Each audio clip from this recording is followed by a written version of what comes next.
भगवान शिव जी के जन्म को लेकर कई कहानियां प्रचलित हैं। भगवान शिव जी का जन्म कब हुआ, कहाँ हुआ, कैसे हुआ, इसके बारे में पुराणों में कई अलग अलग बातें कही गई हैं।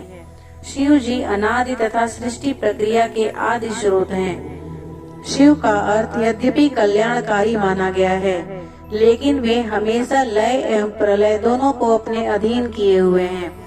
शिव जी सभी को समान दृष्टि से देखते हैं, इसलिए इन्हें महादेव कहा जाता है। भगवान शिव जी को शंकर जी, महादेव जी, भोलेनाथ जी, आदिनाथ जी आदि कहा जाता है। जिस तरह से ब्रह्मा जी सृष्टि के रचनाकार हैं और विष्णु जी पालक हैं, ठीक इसी क्रम में भगवान शिव सृष्टि के संहारक हैं। उनका रहन सहन, वेशभूषा विचित्र है। शिव जी हिंदू धर्म के प्रमुख देवताओं में से हैं। वेद में इनका नाम रुद्र है। शंकर जी को संहार का देवता कहा जाता है। शंकर जी सौम्य आकृति एवं रौद्र रूप दोनों के लिए विख्यात हैं। सृष्टि की उत्पत्ति, स्थिति एवं संहार के अधिपति शिव जी ही हैं। कहते हैं भगवान शिव स्वयंभू हैं, जिनका न कोई आदि है और न ही कोई अंत है। तभी तो इन्हें अमर, अजर, अविनाशी कहा जाता है। लेकिन अक्सर शिव भक्तों के मन में ये जानने की जिज्ञासा उत्पन्न होती रहती है कि आखिर भगवान शिव का जन्म हुआ कैसे वो उत्पन्न हुए। उनके जन्म से जुड़े रहस्य को जानने की इच्छा शिव जी के भक्तों को अवश्य रहती है। तो चलिए बताते हैं आपको पुराणों में वर्णित भोलेनाथ के जन्म से जुड़ी कुछ रोचक बातें। विष्णु पुराण के अनुसार ब्रह्मा जी भगवान विष्णु की नाभि कमल से पैदा हुए, जबकि शिव जी भगवान विष्णु के माथे के तेज से उत्पन्न हुए। भगवान शिव जी के जन्म से जुड़ी कई कथाएं प्रचलित है, जिनमें से एक के मुताबिक एक बार भगवान ब्रह्मा जी और भगवान विष्णु जी के बीच खुद को सर्वश्रेष्ठ बताने को लेकर जमकर बहस हुई।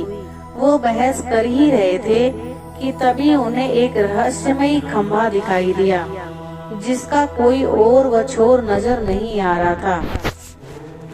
तभी एक आकाशवाणी हुई और दोनों को खंभे को पहला व आखिरी छोर ढूंढने की चुनौती दी गई। तब ब्रह्मा जी ने एक पक्षी का रूप धारण किया तो भगवान विष्णु जी ने वराह का, और दोनों खंभों का पहला और आखिरी छोर ढूंढने के लिए निकल पड़े।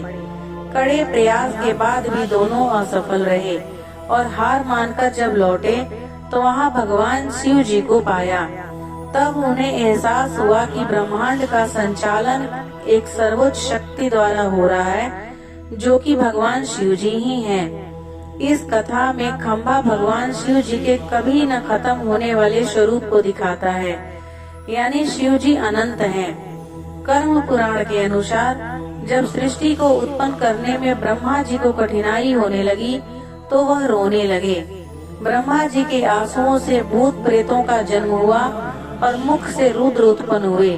रुद्र भगवान शिव जी के अंश और भूत प्रेत उनके गण यानी सेवक माने जाते हैं। विष्णु पुराण में वर्णित शिव जी के जन्म की कहानी शायद भगवान शिव जी का एकमात्र बाल रूप वर्णन है।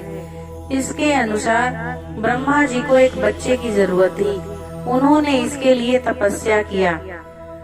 तभी अचानक उनकी गोद में रोते हुए बालक शिव जी प्रकट हुए। ब्रह्मा जी ने बच्चे से रोने का कारण पूछा तो उसने बड़ी ही मासूमियत से जवाब दिया कि उसका कोई नाम नहीं है, इसलिए वो रो रहा है। तब ब्रह्मा जी ने शिव जी का नाम रुद्र रखा, जिसका अर्थ होता है रोने वाला। शिव जी तब भी चुप नहीं हुए, इसलिए ब्रह्मा जी ने दूसरे नाम दिया, पर शिव जी को वो भी नाम पसंद नहीं आया और वे फिर भी चुप नहीं हुए। इस तरह शिव जी को चुप कराने के लिए ब्रह्मा जी ने 8 नाम दिए। शिव पुराण के अनुसार यह नाम पृथ्वी पर लिखे गए थे। शिव जी के इस प्रकार ब्रह्मा जी के पुत्र के रूप में जन्म लेने के पीछे भी विष्णु पुराण की एक पौराणिक कथा है। इसके अनुसार जब धरती, आकाश, पाताल समेत पूरा ब्रह्मांड जलमग्न था, तब ब्रह्मा जी, विष्णु जी और महेश जी के सिवा कोई भी देव या प्राणी नहीं था।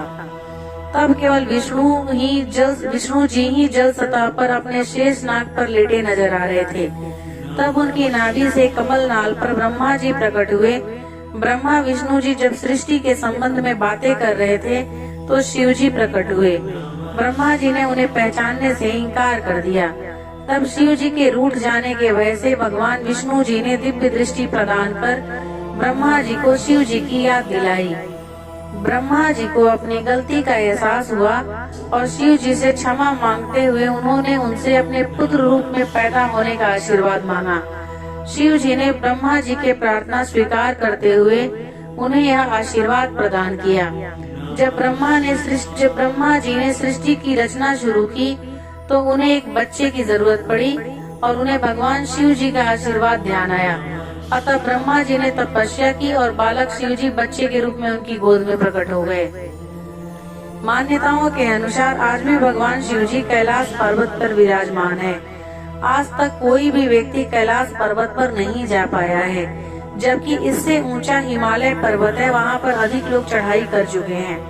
भगवान शिव जी को मृत्युंजय के नाम से भी जाना जाता है, इसलिए भगवान शिव की मृत्यु नहीं हो सकती।